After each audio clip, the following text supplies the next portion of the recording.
Assalamualaikum teman-teman, bertemu lagi di video terbaru yaitu tentang stimulus anak usia dini yang belum bisa memegang pensil atau juga anak yang belum bisa menulis. Nah, seperti yang sudah kita ketahui bersama bahwa mengajarkan si kecil itu harus sesuai dengan kemampuan dan usia mereka.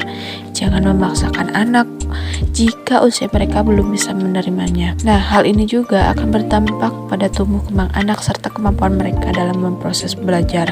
Nah, jangan biarkan si kecil kehilangan waktu bermain dan bersosialisasi dengan teman-temannya, karena hal tersebut akan berpengaruh terhadap kondisi psikis si kecil. Maka saat ini banyak kasus efek dari anak yang sering kali dipaksa untuk belajar atau menulis, membaca atau juga menghitung. Nah, efek yang akan terjadi yaitu anak mogok sekolah ataupun frustasi, cepat merasa bosan hingga kehilangan konsentrasi belajar. Nah, emang anak usia dini itu harus bisa menulis ketika umur berapa? Nah, untuk lebih tahu lebih dalam, yuk kita bahas. Dalam STTM anak usia 4-5 tahun tentang motorik halus itu yang pertama adalah kegiatan menuang air, pasir, atau biji-bijian ke dalam tempat penampung, memasukkan benda kecil ke dalam botol, merancang benda yang cukup besar, dan menggunting kertas mengikuti pola garis lurus. Di usia 3-5 tahun juga, anak-anak itu telah mengenal gambaran suatu bentuk yang disengaja serta mengenal warna secara detail. Nah, setelah mengetahui umur berapa anak bisa menulis, ayah dan bunda juga perlu mengetahui panduan serta tips mengajarkan anak menulis dengan tepat, yaitu ada beberapa di antaranya. Yang pertama adalah memberikan fasilitas kepada anak dengan perlengkapan menulis yang beragam, serta menarik minat mereka untuk menulis.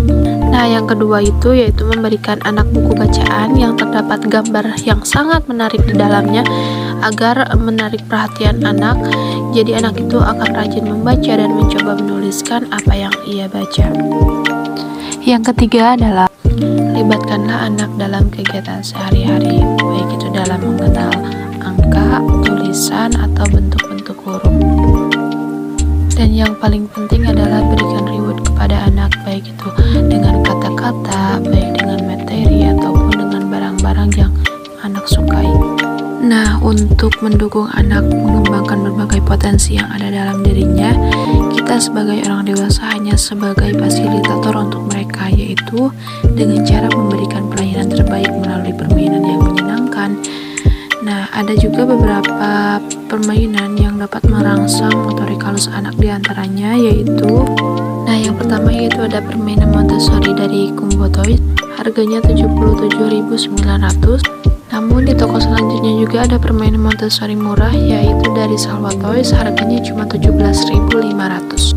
Nah, selanjutnya untuk melatih mengasah motorik halusnya yaitu permainan Water Bridge, itu dari Salwa Toys juga yang harganya sangat murah sekali yaitu Rp3.000. Nah, selanjutnya yang keempat adalah bubuk salju dari Salwa Toys, harganya cukup murah juga, cuma Rp4.000. Nah, permainan yang kelima ini yaitu permainan Play-Doh yang banyak disukai oleh anak-anak karena memiliki berbagai macam warna. Nah, permainan Play-Doh ini terdapat di toko Salwa Toys juga, harganya cuma Rp5.000. Nah, untuk selanjutnya yaitu pensil holder dari toko Rae, harganya cuma Rp5.000. Nah, pensil holder ini juga membantu anak dalam mengerjakan ataupun memegang pensil. Nah, salah satu cara belajar anak yang cukup efektif adalah memberikan visual kepadanya. Nah, selain memberikan buku juga, ataupun orang dewasa perlu menyediakan papan tulis anak di rumah. Nah, papan tulis anak ini akan memberikan motivasi kepada anak untuk mencoba menulis, membuat gambar-gambar yang ia inginkan. Nah, papan tulis ini terdapat di toko Jaya Toys, yaitu harganya cuma Rp15.000. Nah, untuk yang terakhir yaitu papan tulis LCD, yaitu akan bisa berubah berwarna, yang terdapat dari toko Yuhaibin, harganya Rp66.000. Nah, jadi untuk menstimulus anak untuk bisa menulis dan memegang pensil, maka yang terpenting yaitu dari sentuhan atau stimulasi yang berasal dari reseptor sentuhan di kulit kita yang bereaksi terhadap tekanan, panas, dingin, ataupun getaran. Dan untuk penglihatannya dari stimulasi reseptor cahaya di mata kita yang kemudian diinterpretasikan oleh kita menjadi gambar visual. Nah, itu saja video yang bisa saya sampaikan. Mohon maaf bila kata-kata saya kurang berkenan ataupun kurang jelas. Oke, sampai bertemu di video selanjutnya. Bye-bye, terima kasih.